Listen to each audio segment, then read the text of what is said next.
John's on the line. Oh, Don't fuck. cut him off. John's on the You line. fucking cut me off on the last I tried episode. to put you up early. I'm talking about his books, and you guys fucking derail the conversation, and then we're like, oh, now we got to wrap it up. Now we got to. Don't. He's on the line. I just Don't asked be a for dick. a question. We're gonna talk to John. Hey, let's talk to him. I love reading books, it's fun. I often read them with my mum. I like reading to explore. There's no better way, I'm sure. I love reading. All right, today we're talking with one of my favorite authors that I've found recently, Jonathan Raab. He's the author of The Hillbilly Moonshine Massacre, The Lesser Swamp Gods of Little Dixie. He's founder, editor-in-chief, and every other title of owner that you could think of for Muzzleland Press, and host of the podcast Spooklights, where he talks mainly with authors about horror. They get into movies and video games, just kind of horror all around, with great guest hosts who are other great authors that I like. So that's a good podcast and worth listening to. So, John, it's nice to have you. Yeah, it's good to be here. Thanks, Jared.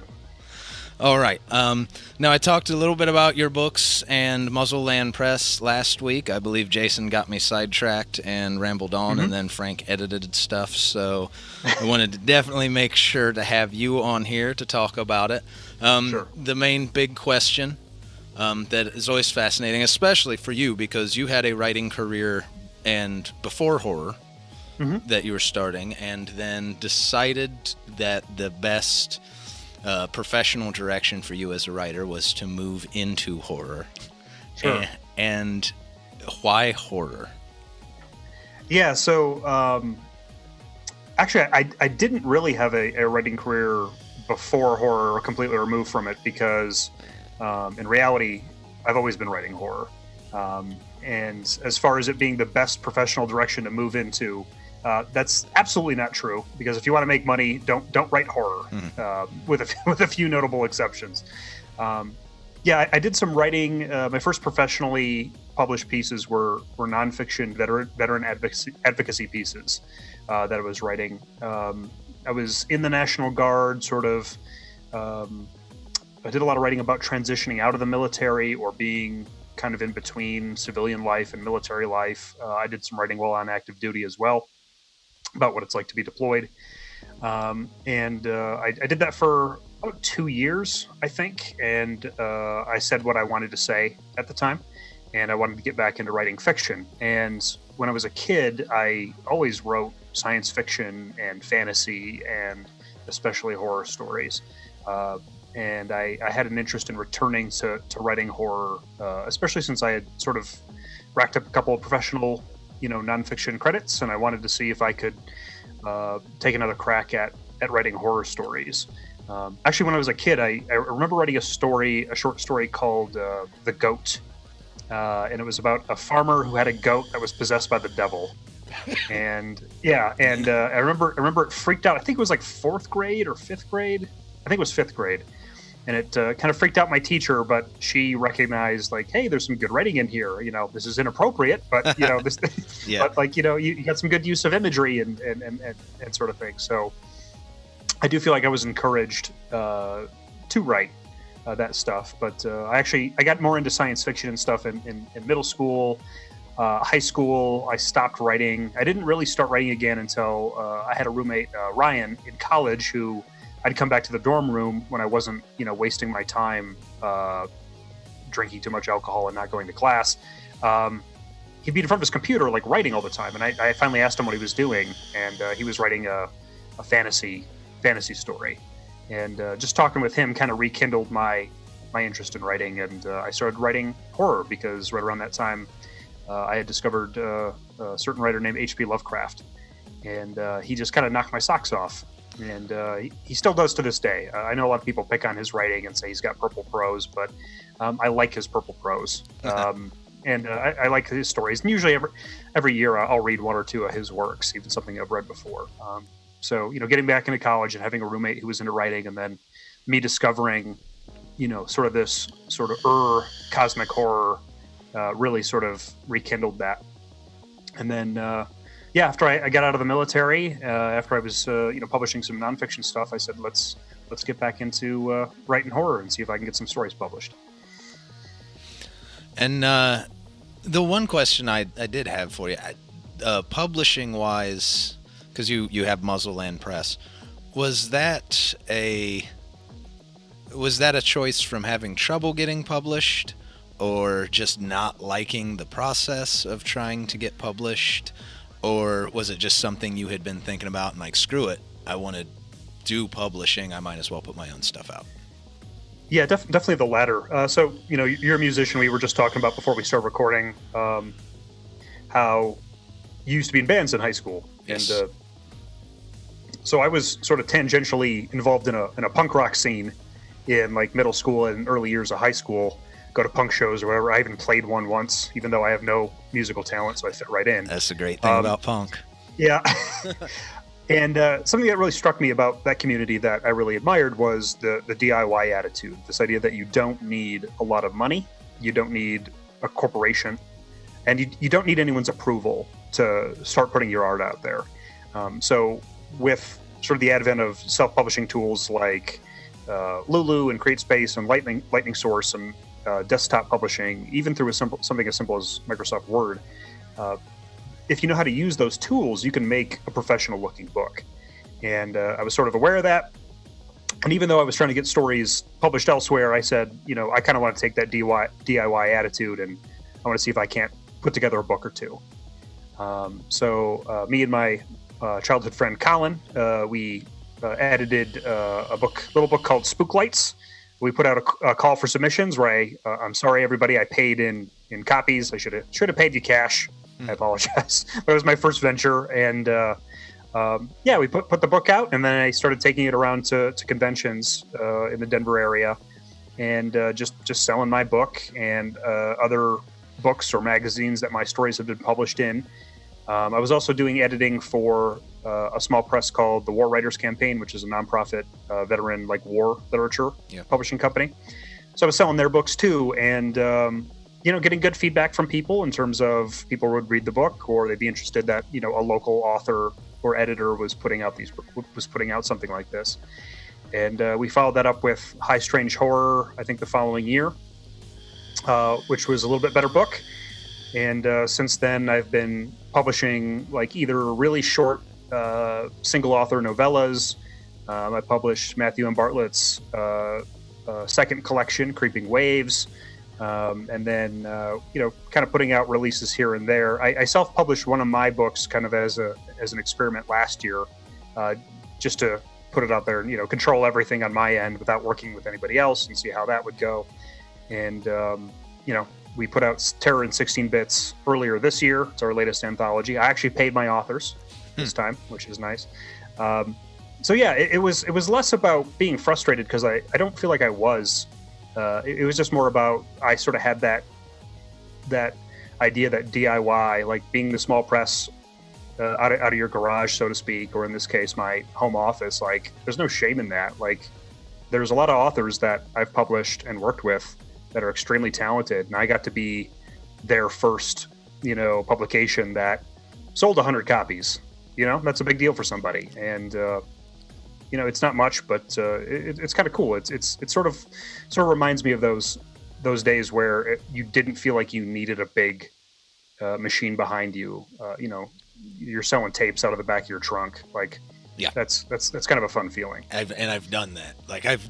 The selling tapes. I've literally 4-track demos that I've dubbed off on Maxell tapes or Sony's that we made little covers for, J-cards out of printing off on a computer, selling stuff out of the trunk. And I always loved that. I always loved that musically. And the reason I asked the question that kind of leads into it is I've wrote a couple things, as you know, the audience doesn't know. I've been trying to write, actually, since it was before music, anything, 5th grade, I think. I was like, I'm going to be a writer. I found Stephen King and Lovecraft in 5th grade and fell in love and was like, this is what I'm going to do. And I was horrible.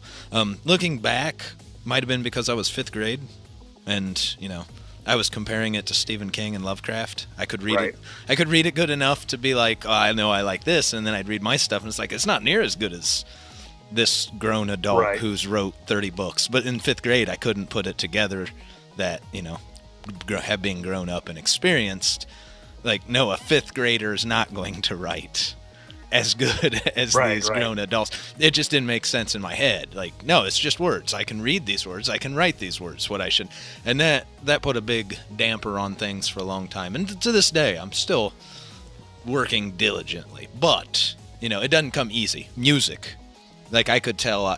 When I got into music, I could tell I was meant to be a musician. I picked up a guitar and played. Writing is work, but I have sent some stuff off to places and received my first few rejection letters, and that's kind of where that question came from, because I haven't done enough that the rejections bother me. I'm still practicing, kind of thing, but I've already stopped sending. I'm still writing stuff all the time. I still have plans of putting stuff out, but just the process of sending stuff out, finding places for me, I was like, no, I'm done. I won't do it. I'll self-publish, and that's fine, because the process of not even the rejections and the frustration of trying to break in, it's like, no, I don't need to do this.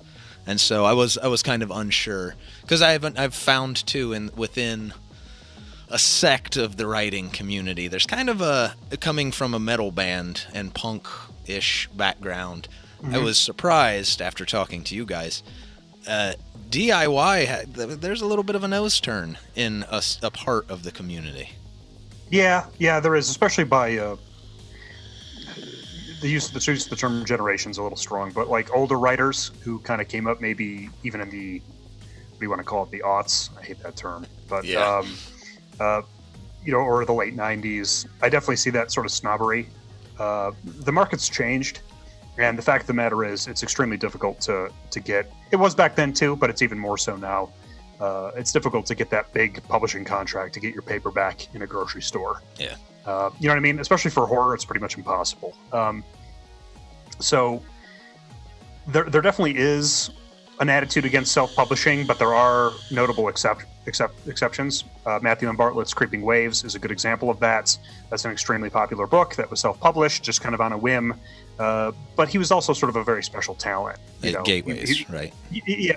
What did I say? Creeping Waves. Oh, I'm sorry. No, just making sure. Gateways to Abomination. Sorry. Yeah. Creeping Waves was the follow-up. I apologize. Gateways to Abomination. So there definitely is an attitude, and I think some of it is justified because there is a lot of garbage out there. There's a ton of self-published garbage. It's poorly formatted. It's poorly edited. Someone slapped something together and sold it for 99 cents and just keeps cranking them out. And there was a time, especially for Kindle publishing, where that was like a viable model, where you just kept pumping things out, and there was really no like sense of quality control. Yeah. And if you go looking around on the internet or on Twitter or on Reddit, or on Facebook, and someone randomly friends you, and then they invite you to like it's their name with the word author in front of it or after it, like that's pretty obnoxious, right? Yes. And they're probably not very good. So there is sort of that fine line between some, self-publishing or desktop publishing tools being an opportunity for voices or weird concepts, like the idea of Terror in 16 bits. Like nobody, as far as I know, was doing anything like that. Yeah. High strange horror, I hadn't seen anything like that. Like these are just little passion projects of mine. Like let's go ahead and I'm going to put this out because I've got this idea that I think is unique or that I think is interesting. I like to think there's a difference between that and someone who cranks out their terrible Walking Dead fan fiction, reskins it and publishes it, and tries to trick people into buying it with a crappy barely photoshopped mishmash clip art cover. Right. Yeah. There's plenty of that garbage out there. So I think that's kind of where the attitude comes from. But I think if you spend a little bit of time digging and connecting with folks who are in the small press community or in the independent publisher community, you can pretty quickly identify good quality outlets, and there's plenty of them out there, and good quality authors who self-publish. In fact, there's even authors who did have that sort of more traditional success who've transitioned to self-publishing. Brian Smith comes to mind. He's kind of an extreme horror splatterpunk author. He had book contracts, and his books, got published nationally. And now he writes stuff, and he just puts it out, on Kindle or through CreateSpace, promotes it through his Facebook page. and he makes a living doing that. Yeah, I just got All Hallows Dead through the mail a couple weeks ago. Haven't got to crack into it. It's good, but it's a challenge to stomach in a few spots. I'll tell you that much. I tried to get into indie horror years ago, and it was hard because if you don't know anything, then you don't know what you're buying.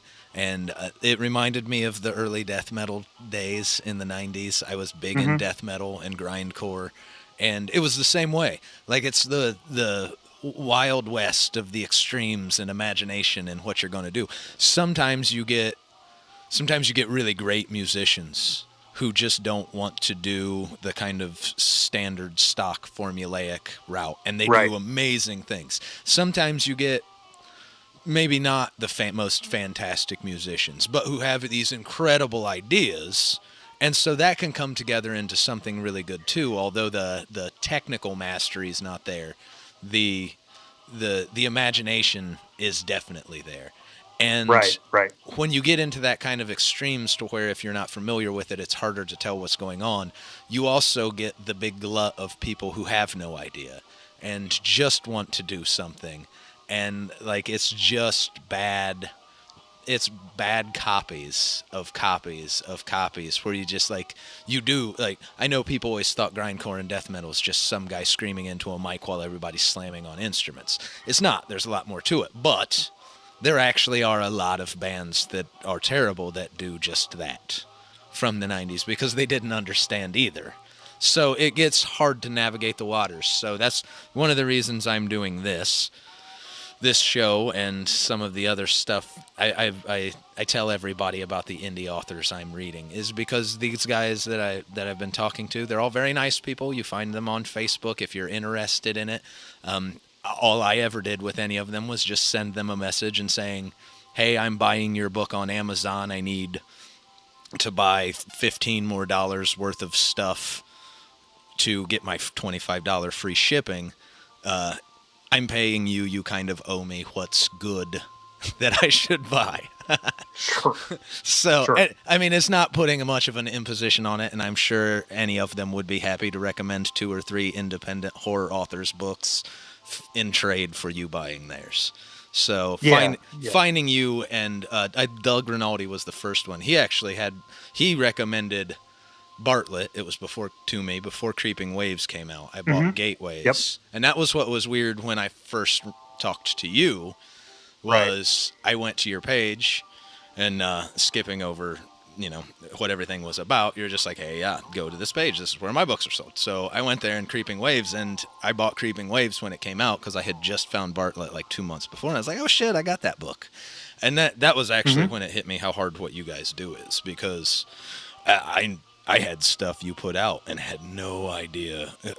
You don't buy most people. Casual readers don't buy.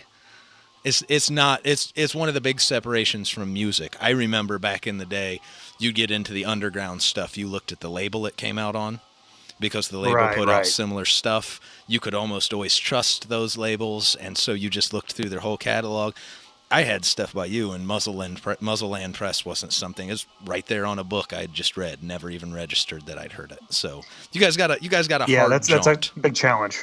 So I said I'm going to try not. It's definitely. Go ahead. That's fine.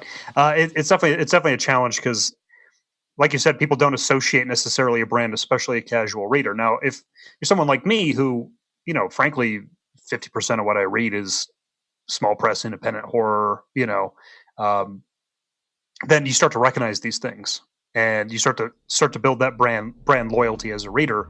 But for a small press, and I use a small, I'm actually probably technically like a micro press because it's literally just me, and sometimes my wife helps out with the editing. But it's really hard to build brand loyalty because someone wants to buy the author typically. If someone's kind of a voracious reader or really into the genre, when that you might also enjoy comes up on Goodreads or Amazon, they might take a risk on one of our books if it happens to pop up, if it sounds interesting enough. So that is definitely one of the big challenges. I think as an author, you have a little bit easier go of it because you start to build an audience. People read that book and they want to read more from you. So that's a little bit easier. So, trying to run a business model off multiple authors and multiple concepts, it's definitely a challenge. That being said, the few hundred people across the country who are interested in this scene, if you put out a quality product and products often enough, people will start to recognize you. Yeah, and I was going to say, I said I was going to try not to talk much, just let you talk about you, but it's me, so this is more comfortable for me. Thank you. I will ramble, and all of that was what I was trying to use to segue into your books, which, as always, I got completely lost what I was talking about. So I'm just going to go right to it. I know we were talking earlier. You were talking about the imagination things. You haven't quite seen this done, and that's the appeal of indie press. And I've been telling many people about your books because they are to me, they are everything that is great that you can find in, like, whether you think about the old horror movies you watch where you get the indie horror movie that turned out to be gold, that like way better than it should be, you know what I mean? Or the band that just recorded something in their garage and put it out and it's just so much better than it should be, more than the sum of its parts. And that's what your books are to me, because they patch together everything I loved about so many genres growing up and do it in that way that somehow feels unique but extremely familiar. Like, you know what I mean? It's like, I know all this stuff, but this is too new to me to be exciting. So for those of you that haven't ever talked to me and never heard me say these words, the Hillbilly Moonshine Massacre and the Lesser Swamp Gods of Little Dixie, they kind of, you have short stories and a bunch of other stuff too, but those two books kind of encapsulate pretty much, I think, about everything I've read other than Behind the Walls of Static, a short story in Spooklights. It kind of fits into this whole world. The Secret Goatman Spook Show might not too, but it could as well. But most of what you write kind of not based off the characters, but kind of feels connected universe-wise. Sure. This is your world. And I explain it's X-Files-y and conspiracy, but tone-wise, it feels like someone who loved Trauma and garbage 80s cinema, but who is really talented at their craft deciding to do it. So it's those ridiculous, it's like the crazy out there ideas. I've explained Hillbilly Moonshine Massacre to a few friends, and it's one of my favorite things to do.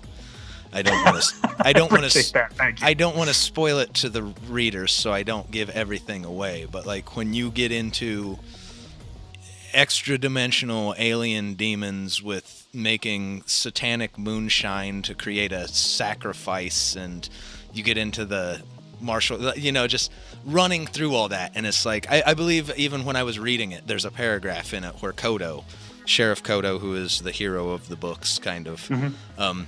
He runs down, someone says, so basically this is what you're saying's happening, and he's like, yes. And I posted the paragraph of the explanation on Facebook, and I was like, this is why I read.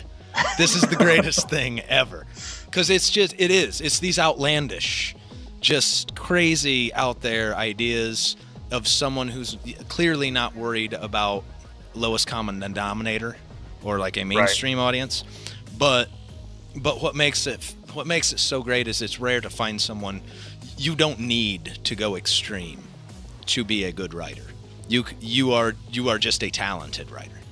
So you don't find that blend very often, where someone who doesn't need all the extra, pizzazz and explosions and craziness, just on the merit of how good they are, they can tell a story. They usually, in about any medium, they usually like to do more accepted, I guess, types of things that people get. And when you find someone who has that kind of talent, that's like, no, we're going crazy with this shit. Like, to me, it's the best. And I know I've rambled on again. The main question I wanted to ask you, Sheriff Kodo, he's one of the greatest. I rank him with Jack Burton and Ash. He's one of the greatest action horror heroes I think I've ever read, and puts me in the mind of those Ghostbusters. But yeah, I wanted to ask you, and I don't think I ever have. That's so rare in horror that the story, other than the monster or the evil or you actually find the main focus of the book to be this kind of over-the-top hero. So it has that action feel. And was that a conscious effort? Or did you sit down and say, I want to do this? I want to do a story based on, because most of the time you get into horror, you're like, I want to write some monsters and they're going to kill some people in really terrible ways. But that's clearly, Kodo. So did you say, I want to write a story about a hero and set it in a horror world? Or did you just start writing these stories and he kind of emerged out of it, so you followed him? So that's an interesting point you brought up earlier about the rarity of the horror hero being sort of memorable and interesting, because I think you are right. A lot of the focus in horror literature and cinema is on the monster or the supernatural force, and I think there's plenty to do with that. You know what I mean? But I think things can be memorable when you do have a character that you're actually rooting for that isn't just sort of a stand-in or an archetype. So a guy like Ash is popular. A guy like Peter Venkman is popular and memorable. In fact, all the Ghostbusters are really. Yes. They're memorable because they're interesting characters, and they're interesting to begin with, or amusing, or funny, or charismatic, and then they're in these absurd circumstances. And I do think that is rare because the focus does, admittedly, a shortcoming of my favorite genre is that the focus can just be on the menace, and then that's it. So if the menace is subdued, that character is suddenly less interesting. Kodo kind of sprung up sort of organically. I used to make backyard monster movies back in like high school and college, and I wrote a character in a movie that we were making called The Blood Van. And the movie idea was the Red Cross is stealing people's blood in rural upstate New York. And that was the idea. And so that was, again, focusing on the menace, right? The monster, more or less. But as I'm writing it, I realized I wanted a law enforcement character, but I wanted him to be funny and interesting and dynamic. And as I was writing it, and then working with my partner at the time, my friend Colin, I developed this character, and he ended up kind of stealing the show. And then we had our friend Tarek play him, and people say, well, that's, like he's so funny and charismatic. Obviously, you wrote the role just for him. And the truth was, I wanted him to play this character because I knew he could pull off the mannerisms and, kind of be funny and interesting. But I gave him all the best lines because as a backup, I was going to play him. Right. So it was a very selfish thing. I wrote the most interesting character kind of for myself as a backup. And we kept making movies for a few years where that character would show up. And, after college and then after grad school and coming home from the military, I wanted to get back into writing fiction. I'm writing horror fiction again. And I said, let's go ahead and revisit that character because he's really interesting. And whenever we showed those movies to people, whether it was my family or my friends or anyone else I could sucker into sitting down for 20 minutes to watch one of my god-awful movies, they always liked Kodo. He was always an interesting character. So I said, I'm gonna pick him back up again. So when I sat down to write the Hillbilly Moonshine Massacre, I had a story for a movie that we never ended up making, kind of in the back of my mind. I said, okay, I'll go ahead and make this the novel. And then I decided kind of early on to sort of reboot it in my own head. Because the people exposed to this character was like 150 people, right? So I was like, well, if I'm going to write a book, I can start from scratch. And as I was writing it, my intention was to have Richards as sort of the entry point for the reader into the world, right? So he's the guy coming home and encountering all this weirdness, and you kind of see things through his eyes for a while. And because Richards, like me, is a war veteran, and he came home, spent time with his parents. Got a crappy job, was feeling lost. I expected this character, has a lot of me in him. And while that's true, I realized by the end of the book, I had more in common with Kodo than I did with Richards, and that was because at the time I was pretty knee deep into conspiracy theory videos on YouTube. I was listening to Alex Jones every day. I was reading all sorts of weird conspiracy theory literature and books. So the stuff Kodo was kind of spouting off was what was floating around in my head. And pretty much everything he says is based on a conspiracy that's put out there by somebody else. But I kind of wrapped all that stuff up in with this idea of a charismatic, batshit crazy, but so self-focused and determined individual. And this is kind of a weird thing to say, especially be curious what you think about this. But I often think about Kodo in terms of comparing him to a guy like Batman. He's an obsessive.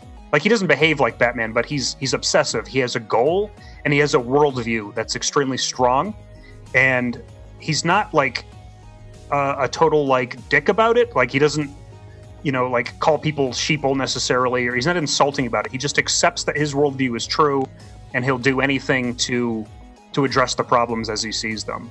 But he's also extremely funny, and I know he's funny and I know he's absurd, but when I write the character, he's playing it straight. He's not joking around. It's genuine.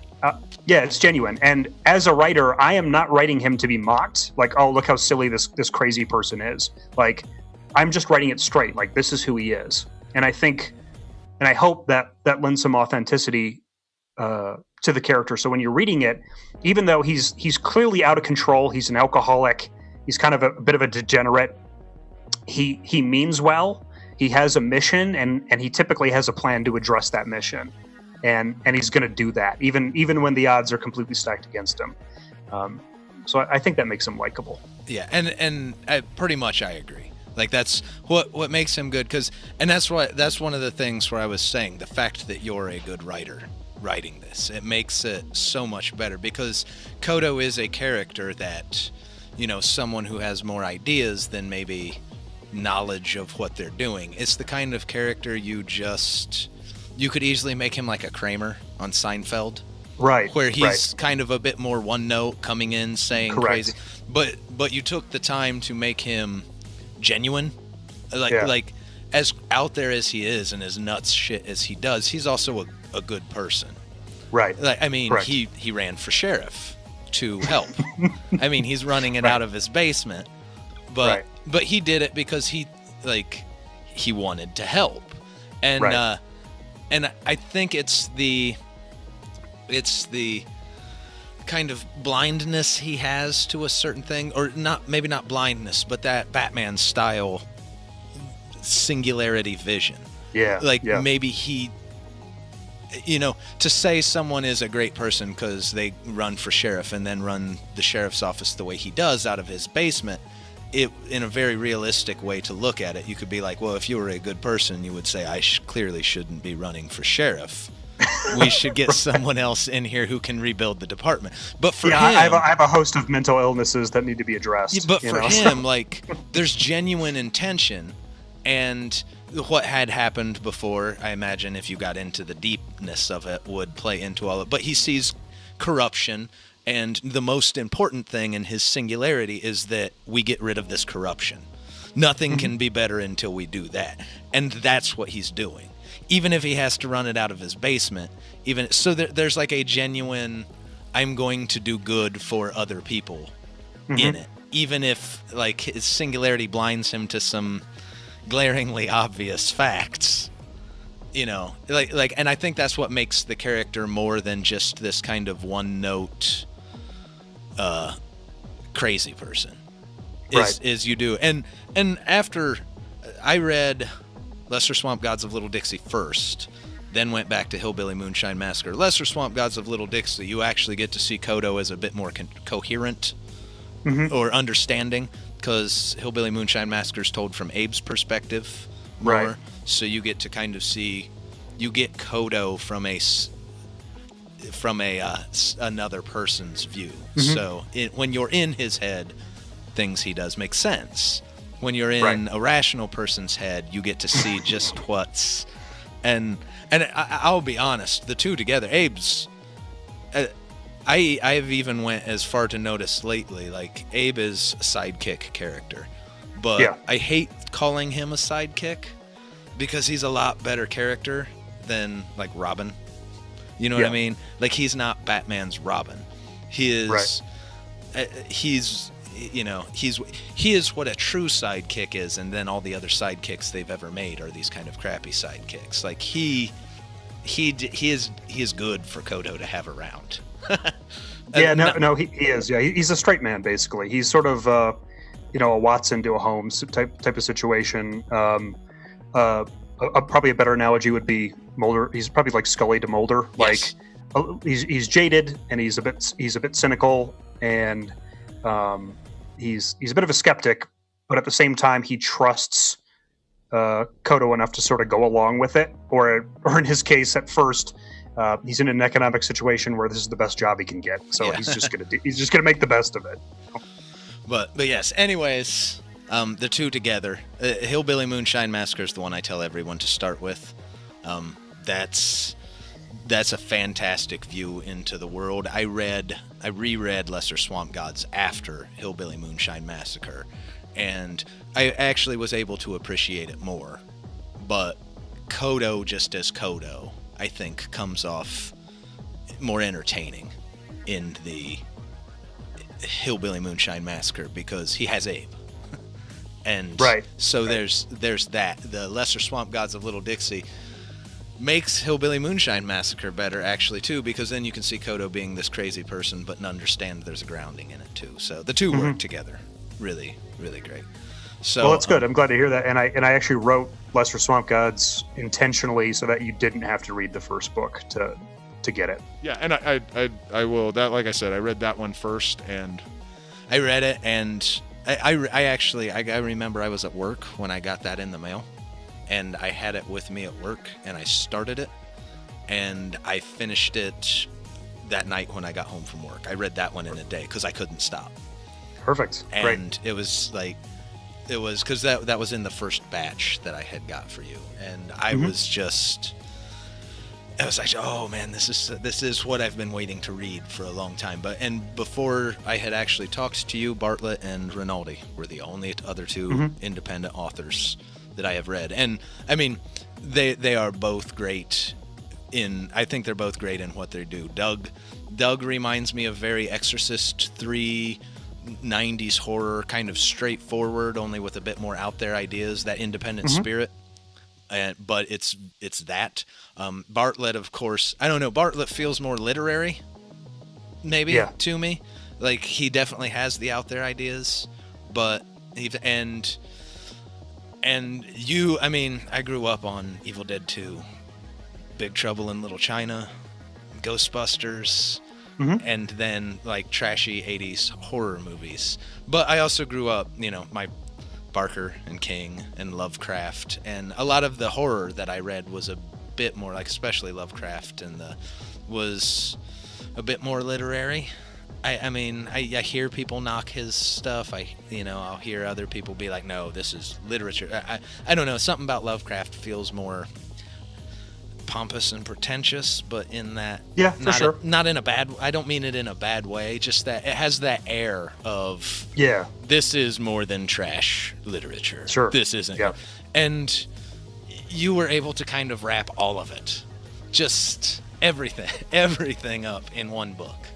And so that I was really excited to have you on here. And actually, my book collection has grown by an entire shelf since meeting you.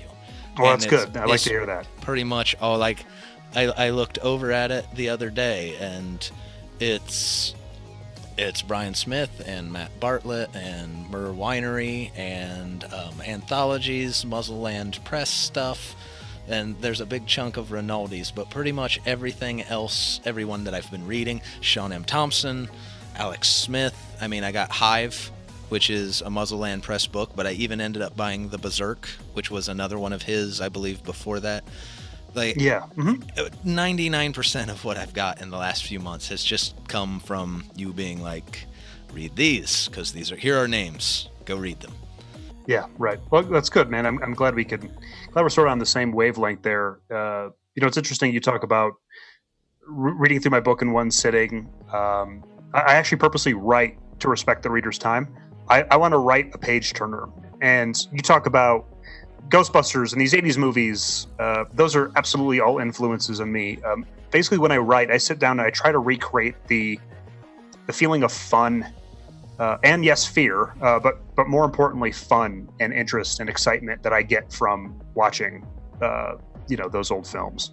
Or reading Clive Barker for the first time. That's what I'm trying to replicate. Yeah. You know what I mean? Yeah, and I'll say that's I've heard. There's been a couple authors I've read that I've heard it said as a bit more in a negative, and maybe even in their stuff, it's true because it's a bit too far. But that's another thing that I like about a lot of your work is it feels cinematic. Not to the point. I've read some people's stuff where it's to the point that it doesn't feel like I'm reading a book anymore. and maybe then it gets a little but I like that. It feels when I was reading your work, if I can see this as a movie in my head, 90% of all of it, it's all just playing as a movie, and I like because it calls me back to those things that I loved when I was a kid, and it really captures all the fun of it, only in a way that I can appreciate more as an adult now. Yeah, that's definitely intentional, but it's also sort of natural. Like the stories I responded to the most have that sense of excitement or fun to them. John Carpenter movies are fun to watch. Yes, like they're terrifying, but they're fun to watch. They're interesting. They're crafted in such a way where you want to see and find out what happens next, and that's kind of how I think of story. And people who say, well, cinema should be cinema and literature shouldn't be cinematic because it's something different. Like, that's fine. I like stuff like that too. But as for me, when I'm writing, I want the reader to be hooked. I want the reader to be interested. I want the reader to go on this insane journey with me and come out the other end, terrified, covered in slime and thrilled, and just really enjoyed it. Like coming off an old rickety spook house ride where you just laughed your ass off, but had a great time and you can't wait to get back on again. And I think that is a fantastic explanation of your work that if I were better with words, I would have used in last episode when I tried to explain it. Looks like we went on a little long. This interview is probably going to be cut into 2 pieces. I know Frank's been putting out every other week extras. Mm-hmm. So I don't know how he'll edit it, whether he'll do half and half or the bulk meat and potatoes and cut out the rambling and then excerpts in the off episode, but I imagine it will all get used. And before we go, I will, of course, want to thank you for being on. And before we go, go ahead and tell people what is out now. I know I talked about Terror in 16 Bits a little bit, but let people know what's out now, what's coming, and where to find you. Yeah, but before we do that, I kind of want to kiss your butt a little bit. So Mississippi Bones is a band that came up on Pandora, I think, randomly, and I like the sound and the rhythm. And then I'm listening to the lyrics, and I'm like, I think he's singing about Blade Runner, And then I'm like, wait a minute. And then this is a song about Star Trek. And then this is a song about Ghostbusters. This is definitely a song about Ghostbusters. Yes. In fact, it's not a song about Ghostbusters. It's a song about Ghostbusters 2. Yeah, a little bit of both. Which scores extra points for me because I love that movie. So, I'm thrilled that you like my books and you kind of get it. And speaking to you, I know you're my ideal reader because it's interesting, like listening to Mississippi Bones, like these guys are speaking my language, or we definitely have the same cultural touchstone. So it's kind of cool when someone like me, I admired your band's work, that you ended up liking my my writing as well, because I did listen to some Mississippi Bones when I was writing Lesser Swamp Gods of Little Dixie. So like that, I definitely would listen to that music a little bit and come up with ideas. So it's definitely cool that you can connect with someone who's kind of on your same wavelength. Yes, it's been great, and I've already been telling people we're teaming up on Mississippi Bones' next album. Indeed. And it is going to be one of the greatest things ever, I think. Yep, and I owe you. I got to write you something this weekend, and I'm looking forward to getting into it. So I can't wait. And then go ahead and tell people where to find you and what else is coming out. Yeah, so Muzzleland Press has a website. You can find us at muzzlelandpress.com. Even if you screw up the spelling, just Google it. You'll find it. You can also find us on Twitter. You can find us on Facebook. And if you look me up on Facebook, you can send me a message or just send me a friend request, as long as you're not like an Iranian spy bot or a porn model pasted over some nonsense, randomly, alphanumeric number generated name. I'll probably accept your friend request. My books from Muzzleland Press, the latest one is Terror in 16 Bits. It's an anthology. It's on Kindle and paperback. You can find it at our online store and on Amazon, of course. As for my personal work, Lesser Swamp Gods and Hillbilly Moonshine Massacre are both only 99 cents for Kindle, so I make it easy. If you like it, great. You got a good deal for $1. If you hate it, it's only 99 cents. You're out.